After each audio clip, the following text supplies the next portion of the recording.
Romuald Wadagni, un nom longtemps discret, presque effacé du débat public, pas de slogan, pas de meetings enflammés, pas de trajectoire politique classique. Et pourtant, aujourd'hui, son nom circule avec insistance au sommet de l'État béninois. Certains parlent même d'un homme déjà prêt à prendre le pouvoir. D'autres vont plus loin et évoquent une succession déjà écrite d'avance. Mais qui est vraiment Romuald Wadagni ? Né en 1976, Wadagni appartient à une nouvelle génération de dirigeants africains. Pas des politiciens de foule, mais des technocrates formés dans les circuits internationaux.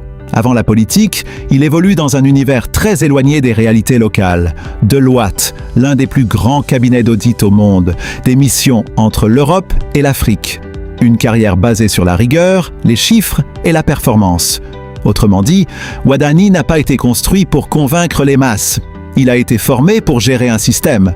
Puis arrive 2016, un tournant décisif. Patrice Talon devient président du Bénin et fait un choix qui va tout changer. Il nomme Romuald Wadagni ministre de l'économie et des finances. À partir de là, tout s'accélère. Très vite, Wadagni devient bien plus qu'un ministre.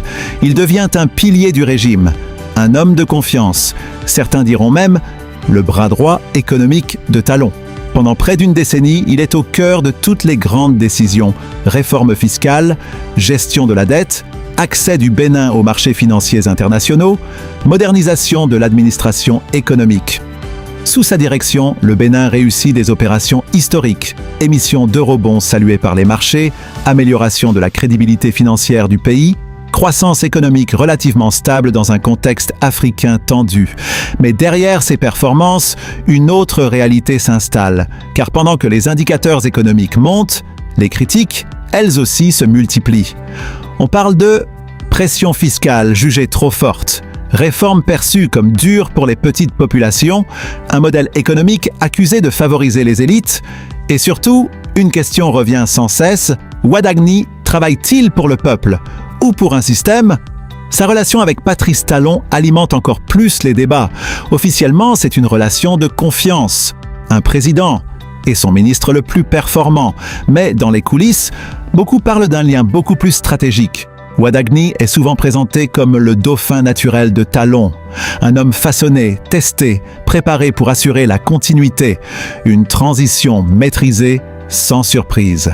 Certains analystes vont même jusqu'à dire, avec Wadagni, Talon ne quitte pas vraiment le pouvoir, il le prolonge. Et c'est là que le sujet devient explosif. Car si cette hypothèse se confirme, on ne parlerait plus d'une simple élection, mais d'un passage de témoins organisé, d'un système qui se perpétue, d'un pouvoir qui change de visage, mais pas forcément de direction. Et les chiffres avancés dans certaines rumeurs, comme une victoire écrasante à plus de 90%, ne font qu'alimenter les soupçons. Élection maîtrisée ou véritable adhésion populaire, continuité rassurante ou verrouillage politique. Le débat est ouvert. Mais une chose est sûre, Romuald Wadagni ne laisse plus personne indifférent. Pour ses partisans, il est l'homme idéal, compétent, moderne, connecté à l'économie mondiale. Pour ses détracteurs, il incarne tout autre chose. Un pouvoir technocratique, froid, éloigné du peuple, une élite qui gouverne sans véritable opposition, un symbole de continuité, là où certains attendaient du changement. Alors au final, qui est vraiment Wadagni ? Un génie de la finance ? Un stratège du pouvoir ? Ou simplement le produit parfait d'un système bien rodé ?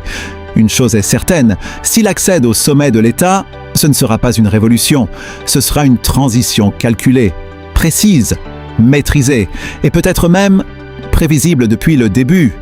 Romuald Wadagni, ce n'est pas un homme qui fait du bruit, c'est un homme qui avance en silence, mais parfois, ce sont justement ceux qui parlent le moins, qui changent le plus de choses.